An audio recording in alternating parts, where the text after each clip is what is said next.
오늘 본문은 사도행전 마지막 부분의 말씀입니다. 사도 바울이 복음을 들고 로마까지 왔다라고 하는 것은 아주 중요한 의미를 갖습니다. 우리 예수님께서 승천하실 때 사도행전 1장 8절에 보니까 오직 성령이 너희에게 임하시면 너희가 권능을 받고 예루살렘과 온 유대와 사마리아 땅끝까지 이르러 내 증인이 되리라, 이렇게 말씀하셨는데 바로 이 말씀이 그대로 이루어지고 있는 것입니다. 사도 바울의 복음은 이스라엘 땅 본토 예루살렘에서 시작해서 온 유대에 퍼지고 사마리아로 그리고 안디옥으로 건너갑니다. 그리고 다시 헬라로 이제는 로마로 온 거예요. 그 당시 저들의 세계관으로는 로마까지가 땅끝까지였습니다. 그러나 사도 바울은 여기서 끝나는 것이 아니라 로마를 거쳐서 소바나까지 가고자 소원을 하죠. 소바나가 어디가 지금의 스페인 그쪽을 말합니다. 그쪽 북유럽을 말하죠. 사도행전에는 복음이 예루살렘에서 출발해서 로마까지 전해지는 내용이 기록되었습니다. 바울은 지금 죄수의 몸으로 로마에 왔지요. 여기서 또다시 무려 2년 동안 감옥 생활을 하게 됩니다. 비록 얼마간의 자유는 있었지만은 여전히 그는 죄수의 몸, 갇혀있는 신세였습니다. 재판을 거기서 기다리며 2년의 감옥 생활을 보내는 거예요. 이미 바울은 가이사라 빌립보에서 재판을 기다리느라고 2년의 세월을 보낸 바가 있습니다. 그러다가 마침내 바울이 내가 로마 시민권을 갖고 있다는 것을 드러내면서 로마 황제에게 상수하면서 죄수의 몸으로 로마까지 오게 되는 것이죠. 본래는 자유의 몸으로서 로마에 와가지고 그 옛날 사도 바울이 고린도에 가서 아덴이나 에베소에서처럼 아주 담대하게 복음을 전하고 싶었습니다. 그러나 그는 자유의 몸이 아닌 쇠사슬에 묶인 죄수의 몸으로 로마에 왔습니다. 또 로마에 와서도 재판을 기다리느라고 또 2년을 기다리는 거예요. 사도 바울은 로마 황제의 재판을 받기 위해서 로마로 호송되면서 죽을 고생을 겪었습니다. 유라굴라라고 하는 무서운 광풍을 만났고 독사에게 물려서 죽을 뻔하기도 했지요. 어떤 의미에서 보면 죽을 뻔한 것이 아니라 죽은 것이나 마찬가지였습니다. 그런데 우리 하나님의 특별한 은혜 가운데 보호받고 살았고 그와 함께했던 배했던 475명 일행 전부가 구원을 받았습니다. 간신히 생명만 구원받아서 로마로 오게 된 것이죠. 그런데 보십시오. 바울은 이 로마에서 또 2년 동안이나 재판을 받지 못하고 기다립니다. 사도 바울은 로마에 도착한 즉시 재판을 받아서 무죄 석방되어 가지고 하나님의 말씀을 전했으면 좋겠다, 그럴 것이라고 생각을 했었습니다. 왜 그러냐 하면 분명히 예수님께서 예루살렘에서 약속하셨었거든요. 내가 가이사 앞에 서야 하겠고 복음을 로마까지 전할 수 있으리라, 이렇게 말씀하신 것이 있었기 때문에 곧바로 재판을 받고 무죄 석방되어서 로마에서 활발하게 자유롭게 복음을 전할 수 있을 것이라고 기대를 했던 것입니다. 그런데 그렇지 못하고 자기 생각 자기 계획과는 무관하게 2년 동안 그냥 고스란히 감옥에서 썩습니다. 근데 이 사도 바울은 우리가 표현하는 감옥에서 2년 동안 썩었다라고 하는 말이 무색할 정도로 감옥에서 2년 동안 그 시간을 헛되게 보내지 않았습니다. 사람들을 초청해서 전도를 했고 특별히 이미 하나님을 믿고 있는 로마에 있는 지역교회, 초석교회 유대인들을 불러서 그들에게도 복음을 전했습니다. 사도 바울은 어찌됐든 간에 자기가 처한 현실 속에서 가능한 할 수 있는 전도, 선교 방법을 모두 동원해서 활용을 했습니다.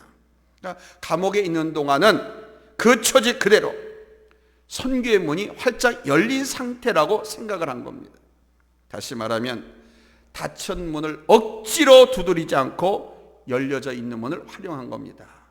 감옥에 죄수의 신세로 와 있는데 2년 동안 있었다고 억지로 나가려고 하지 않고 억지로 진정하고 탄원해서 재판 빨리 받고 나가려고 하지 않고 지금 그 상태에서 사람을 만날 수 있을 수 있거니까 초청하기도 하고 사람을 만나서 복음을 전했습니다. 작은 문이라도 열렸다면 그리로 들어갈 일이지, 이것은 뭐 내 마음에 안 든다고 큰 문이 열리기만 기다리면 어떻게 되겠어요?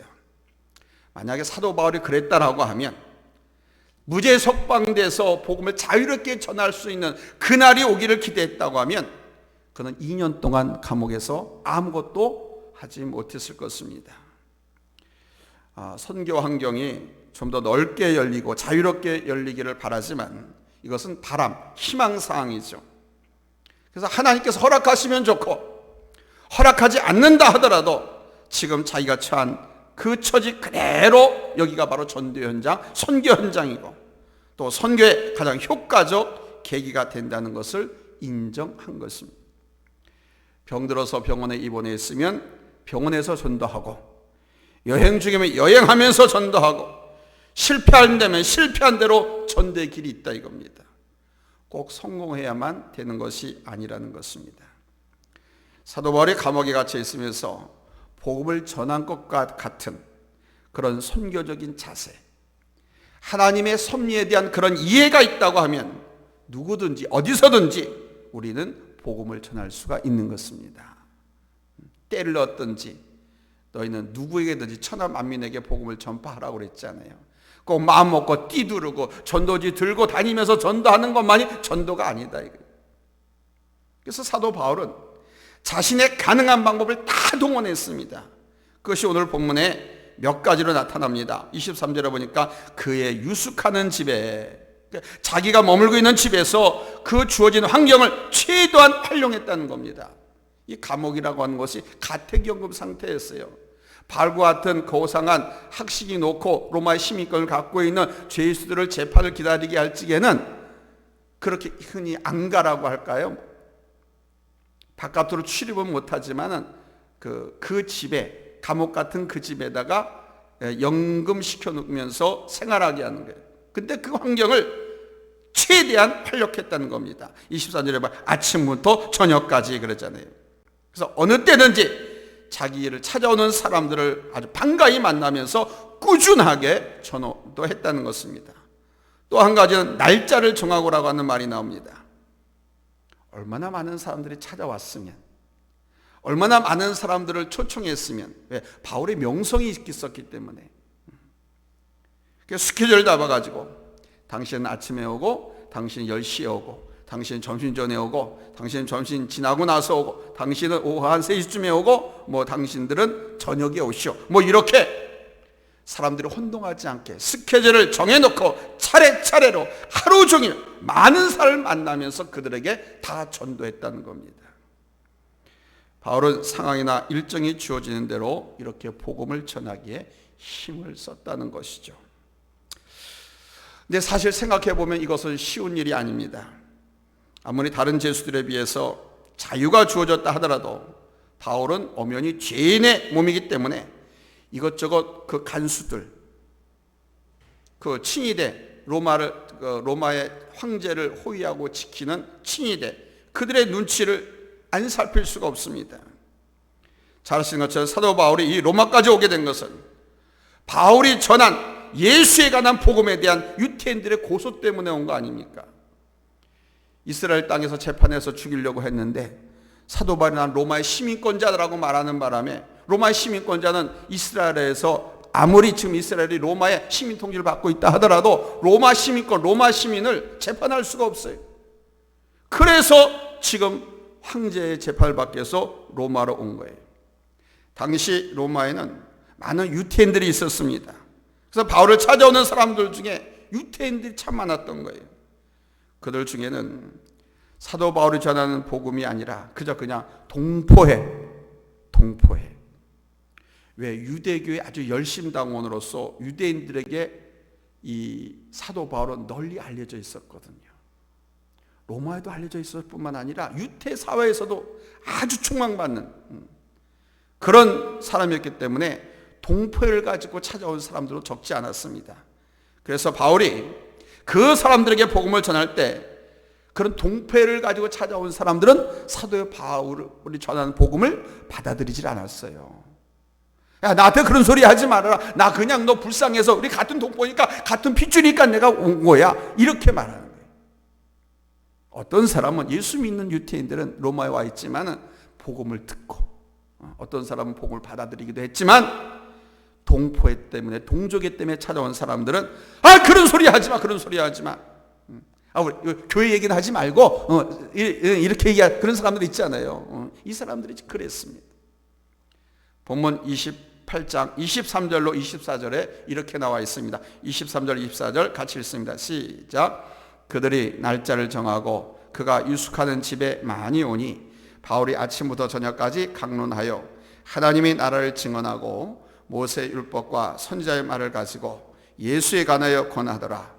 이 말을 믿는 사람도 있고 믿지 아니하는 사람도 있어. 그러잖아요.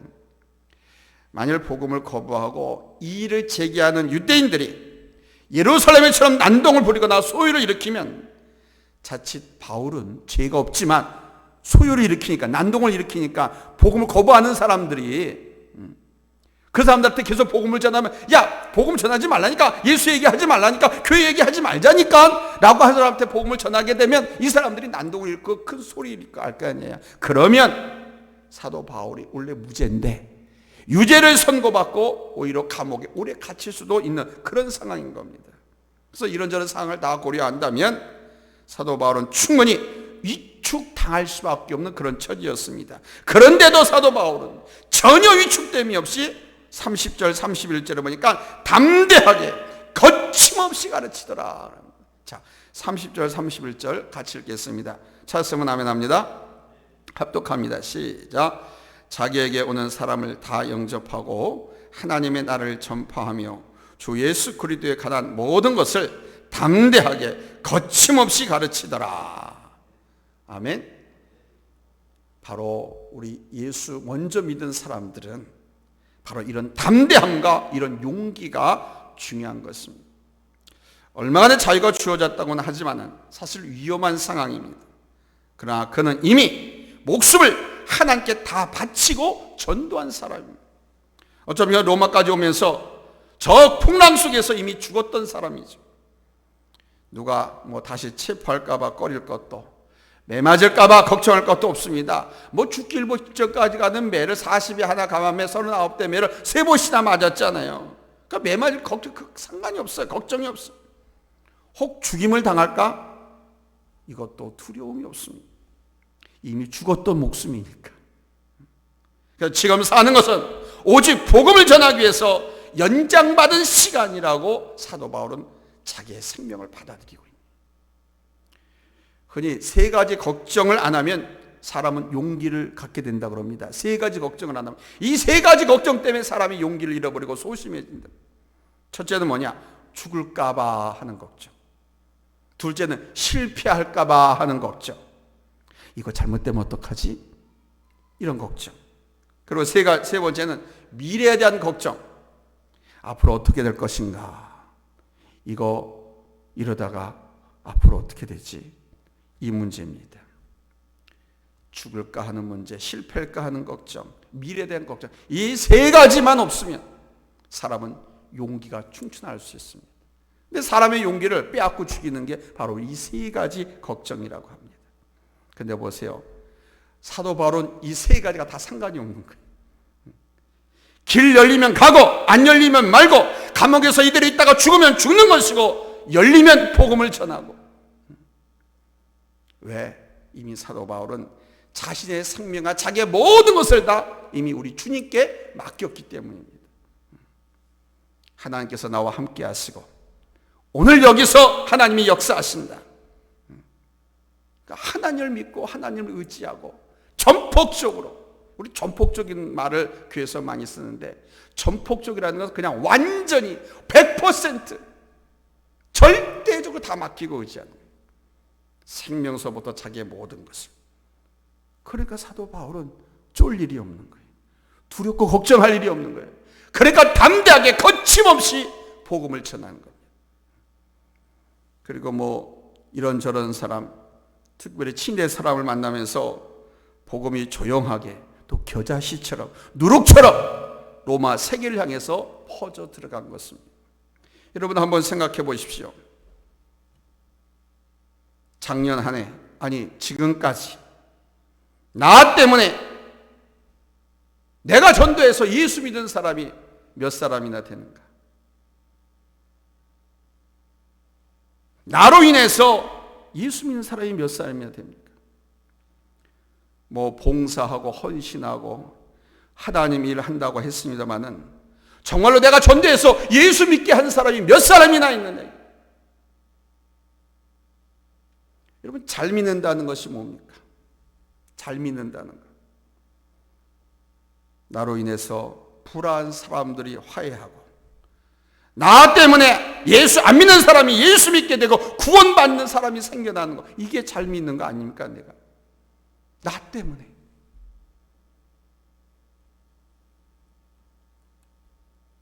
바울은 지금 감옥에 있지만 전도를 하고 있습니다. 도저히 입을 다물 수가 없었어요. 왜? 그가 만난 예수, 그가 배우고 받은 복음이 너무도 확실하기 때문에, 그 복음이 진리고 그 복음이 생명이기 때문에, 그 복음이 잘까지 공부한 윤리, 철학, 도도, 학문 그 어떤 것보다도 완벽하고 확실하기 때문에 그는 도저히 입을 다물 수가 없었습니다. 그래서 감옥에 있으면서도, 남달리 어려운 여건에 있으면서도 자기가 처한 불행은 전혀 생각하지 않았습니다. 막 예수 생각하고 십자가 생각하고 이 가운데서 복음이 막 터져나오는 거 증거하고 싶은 거예요. 그래서 자기 운명에 대한 걱정도 하지 않았습니다. 자나깨나 오직 전도였습니다. 그래서 열심히 전도했습니다.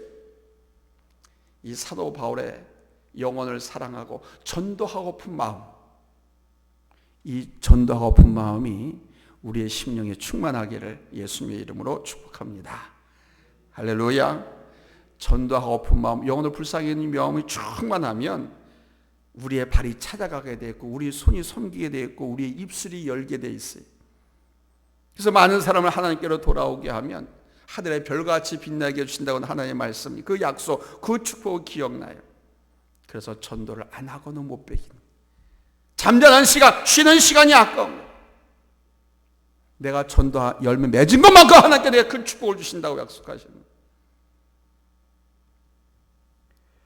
사도 바울의 메시지는 두 가지였습니다. 하나는 뭐냐면 하나님 나라를, 그는 복음에 대한 것을 하나님 나라 차원에서 이해하고 하나님 나라로 증거했습니다. 지금 눈앞에 하나님의 나라가 가까이 오고 있습니다. 그러나 그는 이제 하나님의 나라 백성들을 만들어서 예수 믿게 해서 하나님 나라 사람 되게, 즉 천국인 되게 해서 그들을 하나님 나라에 들어가게 해야겠다는 생각에서 복음을 전한 것입니다. 두 번째는 그는 예수는 그리스도다, 그리스도를 전했습니다. 하나님의 나라는 항상 예수 그리스도와 함께 왔고 예수님의 복음과 함께 전파되고 예수님의 재림과 함께 완성된다고 하는 것이 사도 바울의 하나님 나라에 대한 개념입니다. 철저하게 그는 예수 그리스도 중심입니다. 그는 그리스도에 대해서 설명할 때 구약에 있는 성경적 맥락에서 설명했습니다. 그게 23절에 이렇게 표현되어 있어요. 모세의 율법과 선지자의 말을 가지고, 그 모세의 율법과 선지자의 말을 가지고 이게 뭐냐? 한마디로 말하면 구약 성경 전체를 가리키는 거예요. 구약 성경을 하나하나 일일이 열거하지 않고 모세의 율법과 선지자의 말, 바로 구약 성경, 모세 창출레위 신명기, 그렇죠? 모세오경과 선지자의 말, 선지서들, 대선지, 소선지서 있잖아요. 이게 구약 성경 아닙니까? 요거를 이렇게 표현을 한 거예요. 구약 성경 전체를 가지고 성경 맥락에 따라서 저들이 이미 알고 있는 성경을 통해서 역사적 예수를 우주적인 메시아로, 종말론적인 메시아로 사도 바울은 증거한 것입니다. 이 두 가지가 예수는 그리스도다, 그리고 하나님의 나라, 이 하나님에는 예수 그리스도와 함께 복음과 함께 하나님의 백성들을 만들고 그 백성들로 하나님 나라를 들어갈 수 있게끔 인도하는 것, 이 두 가지가 주 메시지였습니다. 그런데 이 말씀을 듣는 그 로마 감옥을 찾아온 사람들이 두 가지로 갈라집니다. 오늘 성경을 보면 24절에 이렇게 말씀합니다. 그 말을 믿는 사람도 있고 믿지 않는 사람도 있다 그러잖아요. 그냥 믿는 사람이 많더라 라고만 했으면 좋았을 것을 믿지 않는 사람도 있더라 이렇게 말씀하고 있습니다. 여기서 우리가 생각해야 됩니다. 반응은 복음을 전하면, 전도를 하면 항상 두 가지로 갈라져요. 여러분이 누군가에 전도했을 때 네, 다음 주에 꼭 교회 갈게요. 꼭 교회 갈게요. 이렇게 대답하는 것만을 기대하면 실망하기 십상입니다. 내가 전도했다고 해서 혹 또 그 사람이 그렇게 다음 주에 꼭 갈게요 라고 말했다고 해서 그것도 다 믿을 필요가 없어요. 안 오거든요. 더 이상 달라붙지 않게 하려고 귀찮으니까 그렇게 말하게 돼요. 네, 갈게요. 그래서 전도했다고 해서 다 그 사람이 믿을 거다, 교회 올 것이다 이렇게 생각하셔는 안 돼요. 어떤 사람은 지금 복음을 전했는데 오늘 믿고, 어떤 사람은 10년 후에 믿을 수도 있고요. 오늘 복음을 들었는데 10년 후에 교회 올 수 있고요. 죽기 일보 직전에 예수 영접하고 천국 갈 수도 있어요. 왜냐하면 믿음은 하나님께서 주시는 선물이기 때문에 그래요. 내가 주는 게 아니에요. 내가 줬다 해서, 전도해서 그 사람은 구원받았다 이렇게 생각하는 순간 아주 보기 좋게 넘어지게 하나님께서 만들어요. 그 사람이 안 와요, 교회를. 내가 했다라고 생각합니다. 그 사람에 들어간 믿음은 하나님께서 선물로 주신 것이지 내가 준 게 아니거든요. 오늘 성경을 잘 보시기 바랍니다. 사도 바울, 그 위대한 주의 종이 복음을 전했는데 전부가 믿었다고 하면 얼마나 좋겠습니까? 그런데 안 그러잖아요. 믿는 자도 있고 안 믿는 자도 있더라 그러잖아요. 이 점이 중요한 겁니다. 아무리 복음을 잘 전해도 안 믿는 사람도 있다는 것을 우리가 알아야 돼요. 그런 사람이 예수님께도 바울에게도 있었는데 어찌 나에게 없겠습니까? 사도 바울이 그렇게 전해, 사도 바울처럼 많이 배운 사람이 어디 있습니까? 사도 바울이 또 얼마나 언변이 유식한 줄 압니까? 이 시대는 그 유명한 웅변가들, 변론가들, 변증가들이 많이 활동하던 시대입니다. 사도 바울 시대. 우리가 철학서, 세계 철학사 배울 때 그 유명한 그 변증가들, 그 웅변가들이 다 이 시대에 나옵니다. 그들 가운데서도 이 사도 바울은 유명했어요. 그런 사람이 복음을 전했는데도 안 믿는 사람이 있습니다. 아니, 예수님이 전해도 안 믿었는데. 그러니까 우리가 하나님 말씀을 전할 때 사람들은 긍정적이거나 부정적 두 가지 반응이 나타납니다. 그런 의미에서 복음이나 설교는 심판적 성격이 나타나는 거예요. 받으면, 믿고 받아들이면 구원이고, 전했는데 안 받아들이고 안 믿으면 뭐예요? 심판이죠. 지옥이죠. 단지 먼저 구원받은 우리들은 증거하고 전할 책무와 의무가 있는 거예요.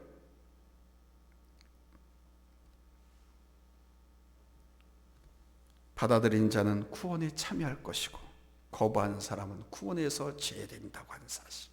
이것은 우리 인간의 역사를 이끌어 오시는 우리 하나님의 섭리의 구원론의 본질입니다.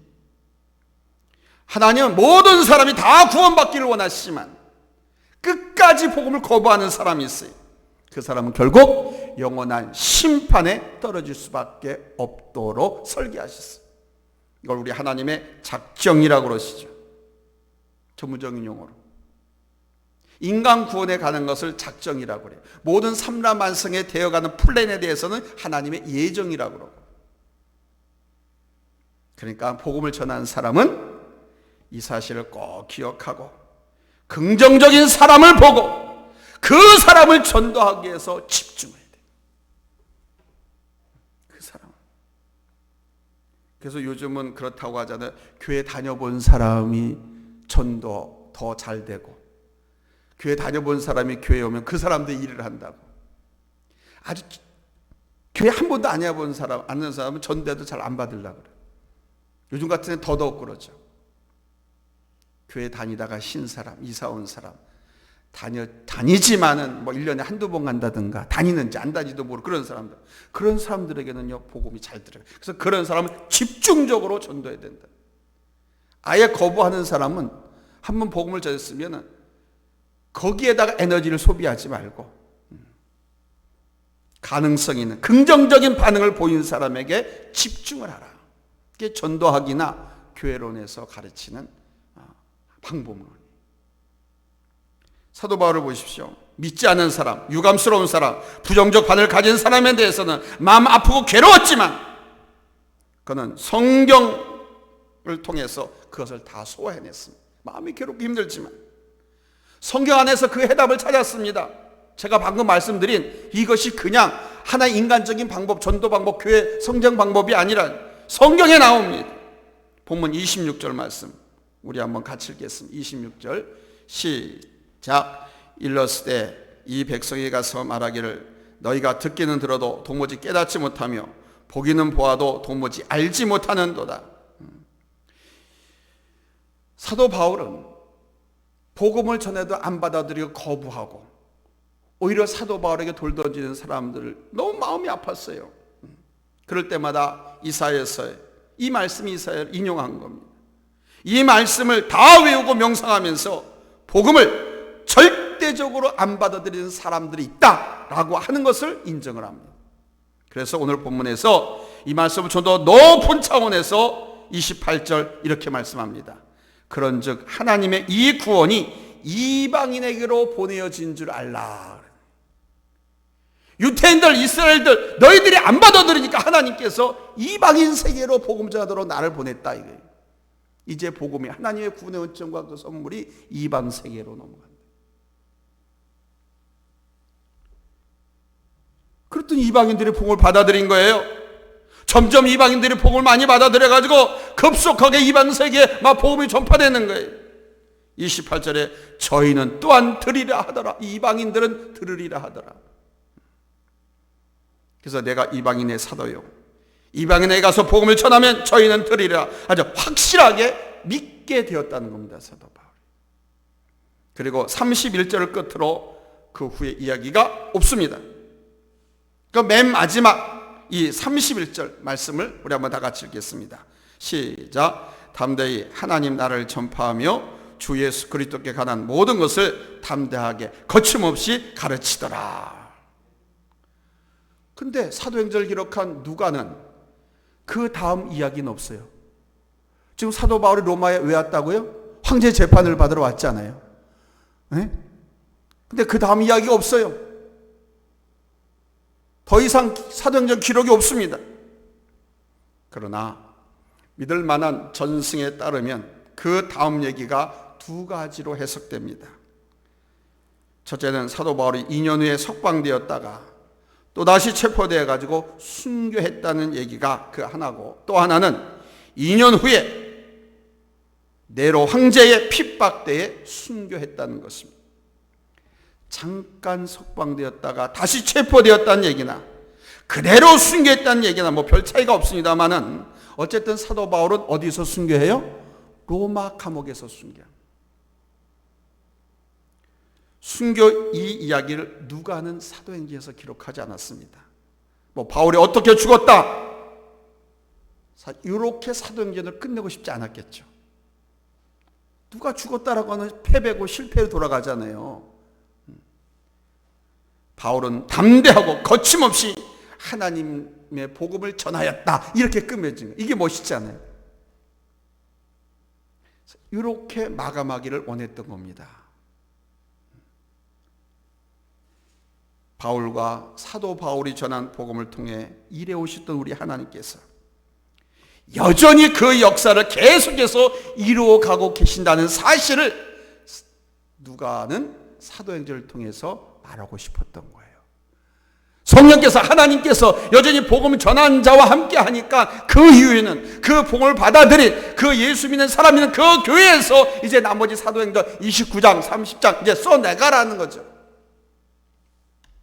사도행전은 교회의 역사예요. 복음의 역사.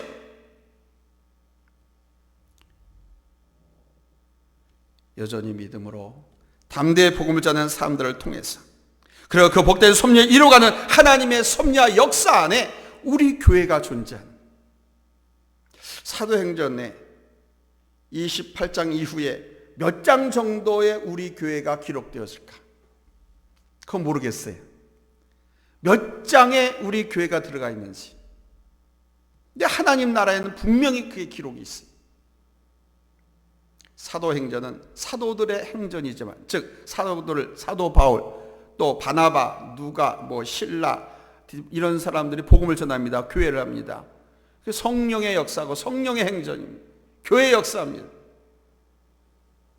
이제 나머지는 우리 교회가 사도행전을 이어서 가라는 거예요. 전 세계 교회들이, 중요한 것은 바로 사도행전 끝은 어딘지 몰라요. 그 끝은 우리 주님 다시 이 땅에 오시는 그 순간 같습니다.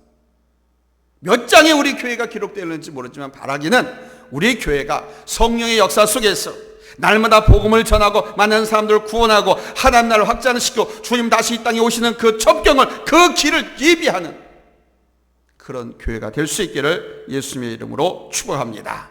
할렐루야. 이것이 바로 영원한 복음이고 소망의 복음인 것입니다.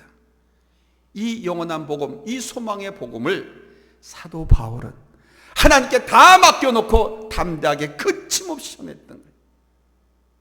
그 후에 아시겠지만 로마는 급속도로 복음화됩니다. 그래서 전체 국민 10%도 안 되는데 로마가 우리 기독교를 자기네 나라 국교로 선포하게 됩니다. 313년에. 그러면서 전 세계에 계속 복음을 수출하죠. 증거하죠. 그래서 많은 나라가 기독교 국가화가 됩니다. 사실 그 과정 속에서 기독교가 너무도 잔인하게 하나님의 섭리와는 상관없이 못된 짓을 한 것이 이제 십자군 전쟁에 나타나서 그거는 회개할 거리로 역사에 남지만은 사도 바울은 이렇게 자기 죽음이나 자기 생명, 자기 안전 아랑곳하지 않고 오직 때를 얻든지 못 얻든지 어떤 상황 속에서도 교회 분과 성장, 영원 전도, 하나님 나라 확장을 위해서 최선을 다하다가 그렇게 로마의 큰 붕의 불씨를 터뜨려 놓고 로마에서 순교했다는 것입니다. 사람이 일생을 살기 때문에 한 번 살고 천국 가기 때문에 일생이라고 해요. 그 전체 기간을 평생, 일평생 그래요. 바로 일평생 사시는 동안 나중에 후회 없도록 교회를 잘 섬겨서 내가 섬겼는 교회가 붕하고 성장하고 또 내가 많은 영혼을 전도해서 하나님께로 도래하고 하나님의 기쁨이 되고 그래서 하나님께서 잃어버리고 택한 백성들을 많이 전도해가지고 정말 성부 우리 하나님 아버지 우리 성자 예수 그리스도께서 성령님과 함께 기뻐하고 큰 잔치 축제를 벌이면서 우리의 그 은혜와 평강과 축복을 빌어주는 복되고 붙잡힌 바 되고 귀하게 쓰임받는 우리 교회 또 우리 성도님들 다 될 수 있기를 예수님의 이름으로 축복합니다. 기도하겠습니다.